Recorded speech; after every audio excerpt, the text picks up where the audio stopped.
Kansas City Chiefs select Travis Kelce. Chris Jones, defensive tackle, Mississippi State. Patrick Mahomes, the second quarterback. Hey, this is Bret Veach from the Kansas City Chiefs. How you doing? Mecole Hardman, Juan Thornhill, Clyde Edwards. I'm ready to work, Coach. You know that. I'm ready, man. I'm ready now. The Kansas City Chiefs are now on the clock. Just watching that open, the joy that this night brings, or if you're selected in the first round brings. Mitch Holthus with you, voice of the Chiefs, along with Chiefs reporter Matt McMullen. We're again back in the Chiefs practice facility at One Arrowhead Drive for the wrap-up as we take a look here at what the Chiefs did in the second round with 2 picks. And, Matt, everybody's still buzzing about these picks, but let's start first with Nick Bolton, a guy very familiar to Missouri fans, but really one of the SEC's top defenders over the past several years. So, Mitch, it's been a long couple days. We haven't slept a lot, but I'm so excited. And my blood is pumping because not just is this a local kid, a Mizzou product, this is an awesome player joining this defense. And for so many reasons, I mean, led the SEC in defensive stops each of the last 2 seasons. That's not some small little league or something. It's the SEC that he was the top stopping linebacker in that league for 2 straight seasons. So impressive. 11 pass breakups in that time. He's instinctive, perhaps the most instinctive linebacker in this class. And the guy just always makes plays. He's always around the ball. He's always creating energy, and you want those players on your defense. Can't wait to see what he can do out there on the field for the Chiefs. It's not just defense, it's special teams. This guy's going to have a huge impact, not just in the future, but this season, particularly on special teams. Yeah, people know about the productivity in the run game with all the tackles. What they may not know, and we're seeing a lot of coverage highlights here of Nick Bolton, is the fact that he has been an outstanding coverage linebacker. If you look at 15 passes defensed the last 2 years and a couple of interceptions. You mentioned the play against LSU to seal the deal, but this guy does a little bit of everything. We're going to have Bret Veach on in just a couple of minutes, and we're going to talk about Nick Bolton.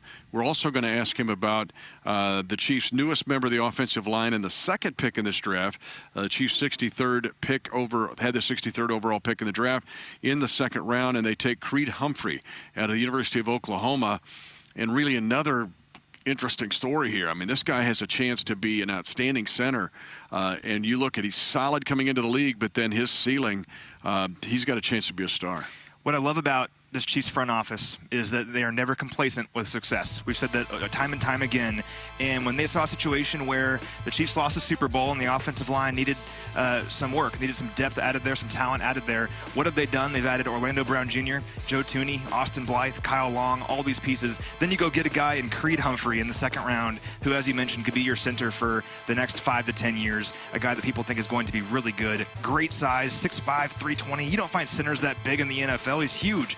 But that size allows him the positional versatility to play guard if we need to. So he has durability. He's played like 2,000 straight snaps or something like that. Never allowed a sack. So durable, effective, versatile. That's the name of the game at the offensive line we're seeing with the Chiefs lately. And he's another great addition up front.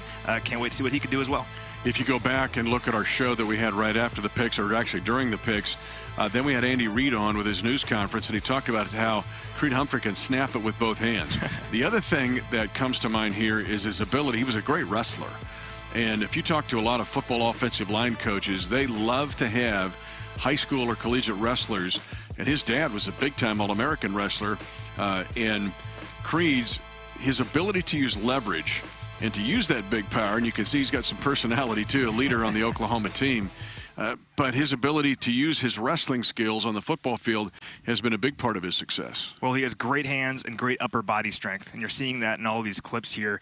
It's also just exciting to imagine the battery of Creed Humphrey and Patrick Mahomes, because we mentioned in our previous show when we first found out he was going to be a Chief, you love when you can have a center and a quarterback grow together.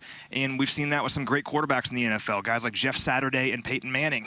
They grew together over time, and they, after a while, they were joined at the hip. They knew what the other was thinking. You want that in your center, and that's the hope here with Creed Humphrey, is you have a great player who can develop, can block, be all those things, but also be an extension of Patrick Mahomes' mind. And in 5-10 years, they know what the other is thinking. That's what you want at that position. That's my hope for Creed Humphrey. And Bret Veach is ready to join us, I believe. As let's check in now with the Chiefs. Oh, just a minute. He's still... He's a little busy. On his way, yeah. He's trying to figure out tomorrow, actually, and tomorrow's going to be busy. We'll get back to the guys here, but we do want to remind you that it will be an active day tomorrow. First of all, Draft Fest. Yeah. And a lot of you watching now will be able to attend at Arrowhead Stadium. There will be the announcement of the newest member of the Chiefs Hall of Fame. Clark Hunt will do that. We're going to have both the coordinators there tomorrow. Steve Spagnuolo will be there, and Eric Bieniemy. Dave Tobes on a little bit of a mending right now. But those guys will be there. We'll hear from ambassadors, and we will have Nick Bolton and Creed Humphrey. Their first time as a Chief will be on the stage at Draft Fest. If it's anything like, still following COVID protocol, but if anything like 2 years ago, man, that was awesome. 2 years ago at Arrowhead Stadium. You mentioned special teams, though, and jumping back to Nick Bolton, I just happened to bump into a couple of guys after we had shut down before this segment, and I saw Dave Tobe, Chief Special Teams Coordinator, and Andy Hill, a longtime member of the Missouri coaching staff who now is part of the Kansas City Chiefs staff. So it just happened, properly distanced with a mask, asked them about Bolton. And honestly, Dave Tobe's excited about it. He was a willing special teams player. Andy Hill talked about it. He was a four-core special teams player, so I think punt, return, kick, return. Yes, he'll return kicks. Yes, he can be on the return team, not as a returner, but as a blocker. That'd be something. But when you lose guys like Anthony Sherman, you need to replace him. And you mentioned he's an energy giver, but the Chiefs might have got immediately a special teams dynamo in Nick Bolton. And that's so important. So Todd McShay called Nick Bolton a Tasmanian devil on defense because he's always around the ball. He's always running around. He's a crazy man out there. Well, he brings that to special teams as well. And he's around the football. He's making plays. He's hitting people. And that's what you want on special teams. That's how you win games, particularly against great teams in the playoffs. The margin of victory is small. And to have a great player on special teams, have your special teams be elevated over your opponent, that could be the difference between winning and losing. So huge having Nick Bolton on special teams there. If he's not playing a ton on defense, which we don't know the plan, but if he's not playing a ton on defense, you know he's going to be impacting the game because of what he does on special teams. Right away. And don't overlook Creed Humphrey in being a part of special teams as well. Now, wait a minute. What are you talking about? Well, even if he is the starting center and moves over when James Winchester long snaps, just watch NFL video. You have to have those guys on placement protection, and they've got to know what they're doing. And many times the starting offensive tackles will move inside to be guards. Centers will move out to be the so-called tackles in placement protection. But all those same principles, leverage, blocking are key on field goal attempts and PAT attempts. And so Creed Humphrey could be immediately involved. If he's not the starting center, I'm sure he could compete against Austin Blythe. But even if he's not, you could see him be a factor, even if it's in placement protection. Absolutely. And, you know, I mentioned how Creed Humphrey is going to be up front with you mentioned on special teams what he's going to be doing. Also, the competition that's creating up front along the offensive line. That's one thing we want to ask Bret Veach about is Coach Reed has mentioned how competition breeds success in this league. And think of all the different names the Chiefs have now added to their offensive line, all the different talented players that they have up there now. Guys like Orlando Brown, Joe Thuney, Austin Blythe, Kyle Long, Laurent Duvernay-Tardif is coming back, Lucas Niang, Mike Remmers is coming back. All these different names, guys like Andrew Wiley. Then you add Creed Humphrey into this mix. It's just so exciting to think what this group can do next season. And if someone gets hurt, you know a guy can step in, and he could be a starter in this league. But once again, durability and versatility are the two most important things here, and all these guys are talented and effective. And it should be a lot of fun in camp seeing what they can do. But you're right, if Creed Humphrey isn't necessarily starting right away, we don't know. He's going to contribute on special teams. These guys will contribute day one in some shape or fashion, without a doubt.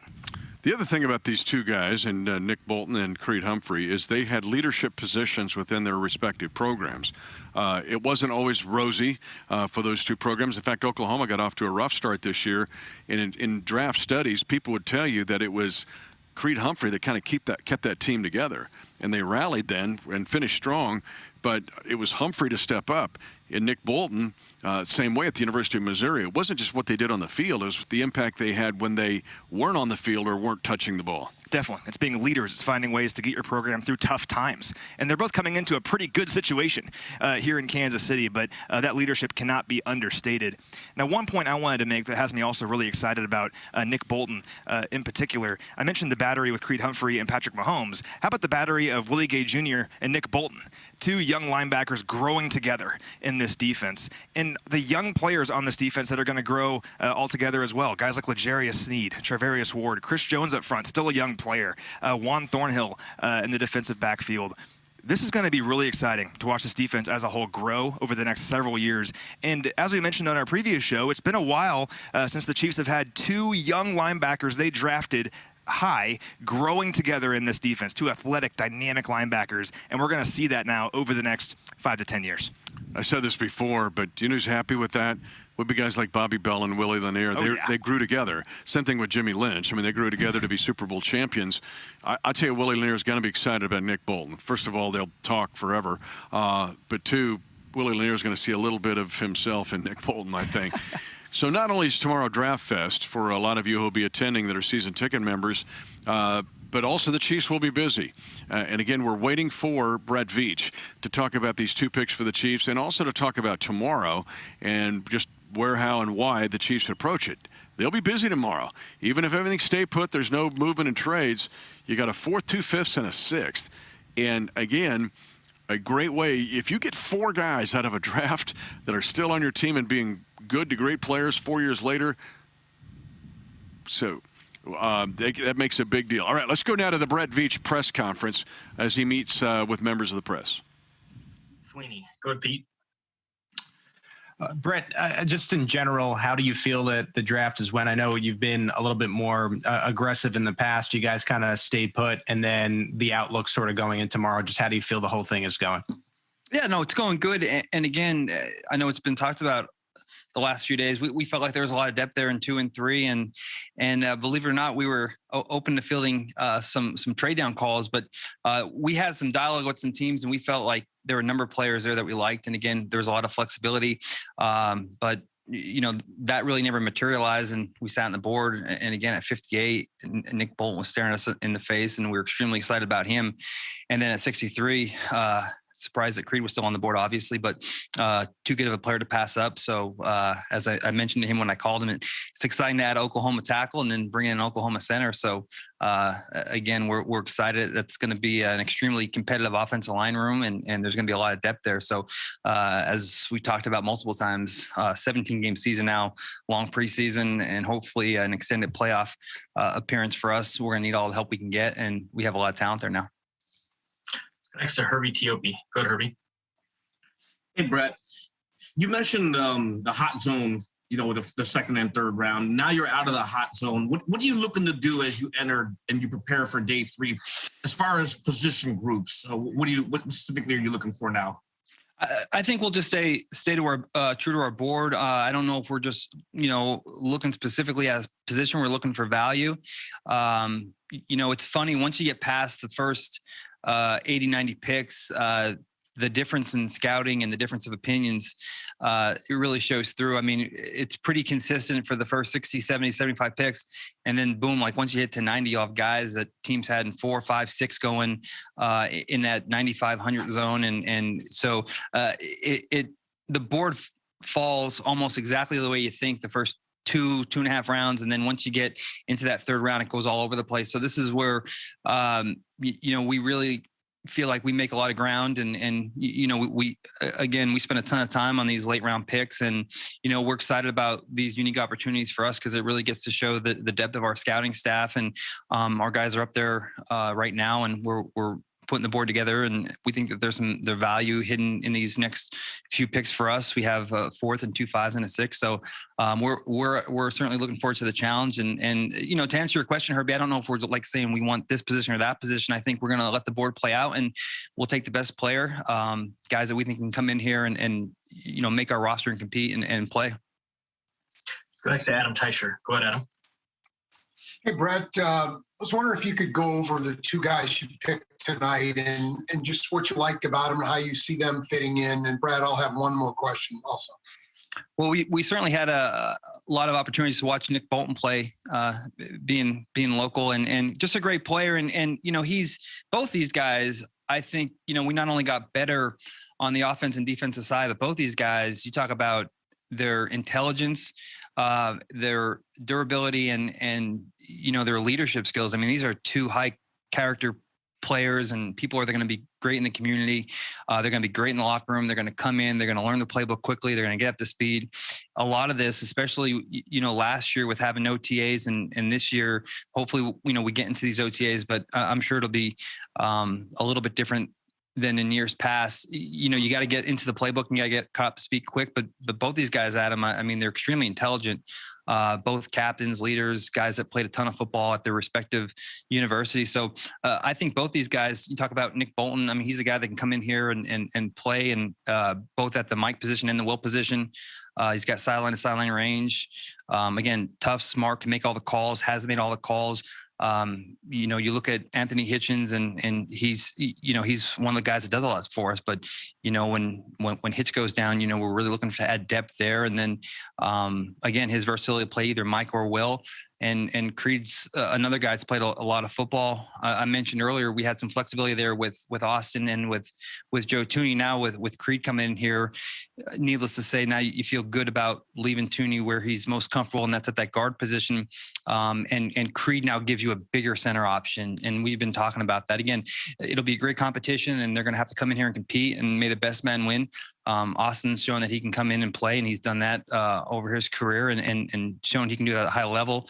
Creed offers, you know, a bigger body, and you know, it kind of that pocket and the way that those larger linemen can affect the pocket is certainly different with Creed blocking in there. So again, it'll be great competition, and we have some flexibility now, and we have most importantly, a lot of depth. Yeah. Okay. And it certainly seemed like at the end of last season you were going to make some changes on the offensive line, but is this more than you anticipated with all these new guys, 4 veterans, Creed now? You got 2 guys opting back in. Is this more than you maybe anticipated when you got this project started? Well, I think the end result may have been more than we anticipated. But again, that's, you know, when free agency starts, you know, those few names go off the board quick. But, you know, we know that there's different phases to add players, and whether that be a trade, day one free agency, a week or two into free agency, there's value at all these levels. So there'll be values the first day of free agency, a week or two into free agency, potential trade early on in the draft, and then tomorrow and into the weekend, day 3 in the draft and undrafted free agency. So we just knew that if we were patient and if we didn't press and, you know, we just stayed disciplined. And I think, you know, we saw that. Again, this goes back to the earlier press conference. We went out and we signed Joe Tooney. It was a no-brainer for us. We took a swing at a tackle. We didn't get it. We remained patient. And then we were able to, you know, bring Orlando in here. You know, we signed Austin Blythe. And I think anytime you go into free agency, you make these moves to allow flexibility, and it allows you to stay true to your board. And then a talent like Creed Humphrey becomes available. And then, you know, you bring him in here too. So you have to look at it in multiple ways, because, you know, Austin comes in here and again, he's shown he can play, but he's on a 1-year deal, right? And we need to maintain continuity on that offensive line, and hopefully in the future we can get Orlando done. And then you have Creed now under contract for 4 years and Tooney under contract for 4 or 5 years. So now you have continuity, depth, and talent, and that's, you know, a tribute to our coaching staff and our scouting staff of just being maintaining discipline and being patient throughout this whole process. Let's go next to Nate Taylor. Go ahead, Nate. Hey, Bret. Hey, Nate, how you doing? Good, man. Doing good. Just, I think, you know, before the draft started, you talked about just how difficult it was to sort of get medical information, just knowing how guys were going to come into this league. You mentioned the durability and the consistency of Nick Bolton and Creed. I just wonder how much of that was a factor, staying where you were versus trading down, and obviously looking at the overall prospects, given just how wide of a range the medical background was for each guy. Yeah, no, that's a good question. You know, we were worried about some of those guys that were combine invites that didn't make the combine, and/or guys that weren't combine invites, and we had special, or I should say, separate dialogue with Rick. When we entered this process, we felt comfortable with the guys. Now, I think there were some teams that if they didn't get a hard medical grade, that they just weren't comfortable taking those guys on board. Now, there were a few guys that a combination of not having the hard medical and our docs that we trust just weren't all the way convinced on certain things and needed actual updated MRIs and didn't get those. And I don't think we had a lot of those guys on our board. Fortunately for us, when it came down to our picks, both these guys, you know, we had solid medical grades on. But I think that's a fair question. And I think that there were teams, and I think there's a few guys that maybe fell a little bit more in the draft. And there was some of the dialogue in our rooms thinking that, you know, it's obvious these guys don't have hard medicals, and that could have been a factor. Again, it didn't come into play with our picks, fortunately. We did have a small number of guys that we weren't comfortable with, but, in general, I thought, we addressed that pretty well. Got two more. We'll go Sam and then Matt Derrick. Go ahead, Sam. Hey, Bret. Hey, Sam. Given what you guys have done the past 3 years, I mean, as a team, how do you balance, especially with the early picks, guys that can help you now versus, realizing that these are guys they're going to be here for 4 years? Well, I think, you do your best you can in that regard. I really think, though, we just are going to just take the best player, and knowing that, there are long seasons and you have to have depth at all these positions. And within a week or two, you can have a wave of injuries at one position group that can set you back. And there's certainly some thought. I mean, we always look at the board and we always look at it, how we'll line up this season and what we'll look like in the next 2 seasons. So it does come into play. But I think if you start focusing on other things other than the true value of the players, I think that's when you miss out on really good players. And, we certainly had talk and dialogue about, where our roster will be in a year, 2 years, 3 years from now. But again, I think it comes into play when there's similar values. When there's big discrepancies, you just stick to the board and always take the best player available. We'll go last to Matt Derrick. Go ahead, Matt. Hey, Bret, hope you're able to get some rest this weekend at some point. Yeah, for sure. We got one more day tomorrow, so it'll be a lot of fun, and then we can relax, go watch the Derby, right? There you go.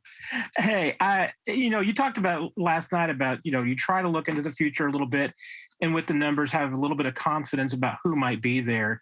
Coming into today, what was your likelihood in your mind that Nick Bolton was going to be that guy for you at 58?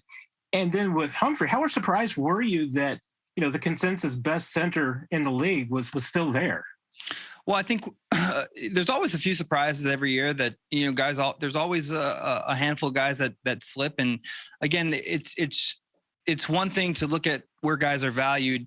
And there could be teams that are high on these players, but for some reason they go in a different direction. And then you'll have a gap of maybe teams that didn't have that specific need. So even though he was valued high, it just, the need and the fit it didn't align. So that's what you see a lot, I think, with some of these guys that are perceived to be guys that have fallen. I mean, maybe teams just didn't see him the way other people saw him. But I think a lot of the times it's a situation where, Creed could have easily went maybe pick 48 or 50. And maybe he was on a team's discussion board at 48 or 49. They didn't go in that direction. They went somewhere else. And then the next wave of teams didn't really need a center to have that specific need. So then he falls. And we're certainly a benefactor of that tonight. So a lot of it's just timing and circumstance and the way the board plays out. But we went into this day 2 and we had a pocket full of players and it was kind of right down to the end there. And certainly Bolton and Creed were both in those pockets. I think we had a few more names on there, but clearly those were the 2 best names on the board. And again, we're happy the way the board unfolded, and we're happy to add both of these players to our roster. Bret, we appreciate the time. Thanks for joining us. Yep. Thanks, you guys. All right, guys, that's it for today. We'll do it again tomorrow. And we're hoping to have our own visit here very shortly with Chiefs General Manager Bret Veach. But looking at tomorrow, again, a 4th, 2 5ths, and a 6th. The Chiefs have been successful in recent years in every one of those rounds. And in some years, colossally, like last year, L'Jarius Sneed, one of the best 4th-round picks in recent years, not only the Chiefs in the league, and then a guy like Tyreek Hill in the 5th round, and we've seen contributors, a guy like Rashad Fenton in the 6th. Absolutely. You mentioned L'Jarius Sneed. I mean, what a steal that guy was. I mean, 4th round, are you kidding me? I've mentioned this in just about every show now, but it's incredible, so it's worth mentioning. CBS Sports did a redraft of the 2020 draft. L'Jarius Sneed wasn't just a 1st-round pick. He was the 8th overall pick in that draft. The Chiefs got him in the 4th round. That's pretty good value. You mentioned Rashad Fenton. That's really nice, but also Mike Dana, another great pick in the 5th round. Well, now we get our own chat with the general manager of the Kansas City Chiefs, Bret Veach. Thanks for joining us. We know you got to get your board reset, and won't go long here, but one of the most exciting things about the Orlando Brown Jr. trade, you were able to get the 58th pick, a second-round pick, and now we know that's Nick Bolton. What about getting a Nick Bolton and the caliber of player that he is with that 58th pick? Well, yeah. I mean, listen, we're certainly excited to add Nick to this roster here, and he was a guy that, we were certainly surprised he fell that far down. But looking at the draft, and I didn't think it was a really deep draft in linebacker. So you thought, combination of Nick Bolton's talent plus the fact that it wasn't a deep draft, that those guys sometimes tend to get pushed up. But again, this is a guy that, we think can come in here and play either that Mike position or that Will position. He's smart, he's fast, he's athletic, super productive, and just great character kid. And, needless to say, we're really excited about adding him to the kingdom. Bret, congrats on an awesome night for you guys, getting both of these players. I want to continue about Nick Bolton here, and particularly about lining him up next to Willie Gay moving forward. Not necessarily week one, but down the road, you have two really exciting, dynamic linebackers in that core to develop and grow together over the years. How exciting is that? Oh, it's extremely exciting, and just building that continuity and knowing that we're going to have guys that are coming in back-to-back years that are going to get to grow up together and play together and feed off of each other. And it's funny because Willie, he has a prior rapport with Nick, and he had kind of joked with us earlier before the draft process started about, hey, is Nick Bolton on your radar and what have you. But Willie was one of the first guys to text me tonight, so I know he's fired up, and we're just excited to see them get out there and start making plays together as a tandem, and it should be a lot of productive years from both those young players. Bret, I do want to ask you a day one question, because after we were off, after the picks, I ran into Dave Tobe and Andy Hill, because Nick Bolton and his ability to contribute as a four-core special teams player from the first moment of the season, what about that skill set and what Nick brings to the table? Well, like, he's a guy that, again, his value is, will be in many different facets. Again, the ability to come in, and he's a very smart individual. He can pick up this playbook, we believe, very quickly. So his ability to come in there and potentially step in and play Mike if he needs to, learn the calls, pick up the calls. Also, he has the ability to play Will. And then, as you mentioned, Mitch, with the way he plays, he is a guy that will do whatever, whenever. And, he'll be certainly excited to get down there and run down there, cover kicks, cover punts. So we'll have a lot of fun with him. And needless to say, we'll use him just like they did up in Columbia. Now, moving on to Creed Humphrey, you get him at pick number 63, one of the top center prospects in this draft, a big center prospect. Looking at all the offensive linemen you've added now in this offseason period, guys like Orlando Brown Jr., Joe Tooney, Austin Blythe, Kyle Long, you get LDT back, Lucas Niang coming back, you re-sign Mike Remmers, and now throwing Creed Humphrey in that mix. You just talked about it in your presser, but once again, how excited are you about the competition and the depth along the offensive line with Creed Humphrey in there now?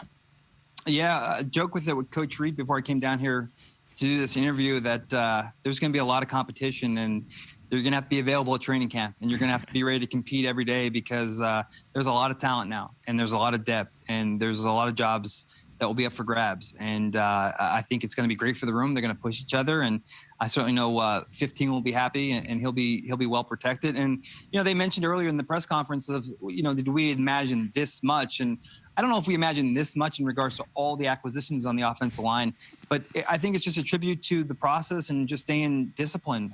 We wanted to add a couple pieces to the puzzle, and we knocked Tooney out of the park right off the bat, took a stab at a tackle, didn't work, and then a few weeks later, Brown came into play, and then we had some other free agency acquisitions, and then Creed Falls was at 63. So I think that if you just maintain your discipline and just allow things to come to you, good things happen. And I think that was certainly on display over the last few weeks. You've rebuilt this offensive line in less than 3 months. That's what's remarkable. And I think that's what's got the attention of the rest of the league. But you mentioned 15. So with Patrick Mahomes, I said now, Bret, this is starting his second lap around the track. Think about his first 4 years as his first lap. Now he's getting to start the second lap. But how important is it if Creed Humphrey can become his caddy, so to speak, and he's got his center now for years to come for Patrick to make this next turn in his career?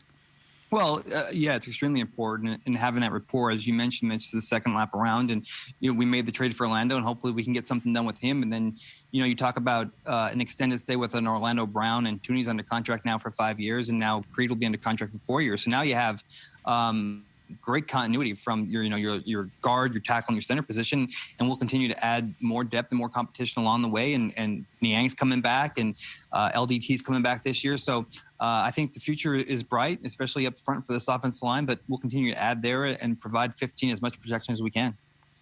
And Bret, last question here. Looking at tomorrow, you have 4 picks left: 144, 175, 181, 207. Not asking for any names or state secrets or anything, but your level of excitement looking at day 3.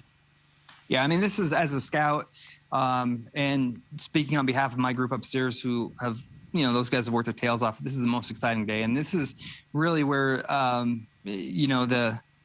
their hard work really comes into play. I think every year you look at the board, those first 75, 80 picks, teams have them all jumbled somewhere, right? But once you get into pick 90, pick 100, you see these vast discrepancies. And we saw it today. We have some guys that we thought would have been gone are still on the board, and we had some guys that, we had valued really low go off the board already. So now is when, the depth of your scouting department really pays off. And I think as we show in years past that whether it be a Snead or a Mike Dana or Trishawn Wharton for agency, our guys are always able to, work together with our coaching staff and find talent. So we're extremely excited about tomorrow's picks. Again, that 4 and 2 5s will be a lot of fun, and we're looking forward to it. Hey, we're going to let you go and get ready for tomorrow. But you mentioned undrafted free agents. I mean, Pringle, Neiman, you mentioned Turk Wharton. I'm as excited to see what you're going to pull off there because you do it every year with these guys.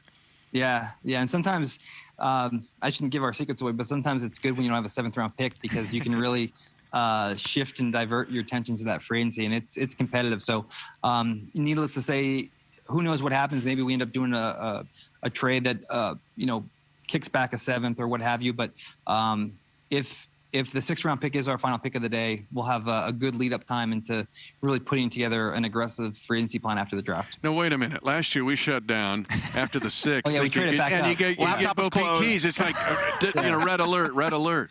I got a tip that he was going to get drafted, and I thought we were going to get him as a free agent. And then when I got the tip he was going to get drafted, we had to make a last-second move there. So maybe that will happen too. But needless to say, we'll have an aggressive free agency plan lined up, ready to go. We'll stay on call. Thanks, man. Awesome. And great work. Appreciate you guys. Great work. Thank you very much. Yep, General Manager Bret Veach. All right, tomorrow, as Bret said, with a 4th, 2 5ths, and a 6th, here we go. And then one thing that's been great about the Chiefs Kingdom tonight and the reaction, of course, tomorrow there'll be a lot of you season ticket members get to meet Creed Humphrey and Nick Bolton. They will be there at Draft Fest. But the reaction so far around the kingdom, at least from a social media standpoint, has been outstanding. So we know Chiefs Kingdom is special. We know that because we're part of it. We're in it every single day. But these kids' dreams are being realized tonight, and the kingdom is making sure they feel loved. And I think that's so special. That's so awesome. And you just look at their social media posts and what they're doing on Twitter and Instagram and everything. They're feeling the love, and I love that. I think it's so important. And tomorrow at Draft Fest, they're going to feel that love as well. Those of you who will be at Draft Fest, you'll see us again tomorrow. We'll try to get a nap in here somewhere. Maybe. But maybe. But we're raring to go. So thanks for joining us for the last 2 days, and we'll see many of you at Draft Fest tomorrow.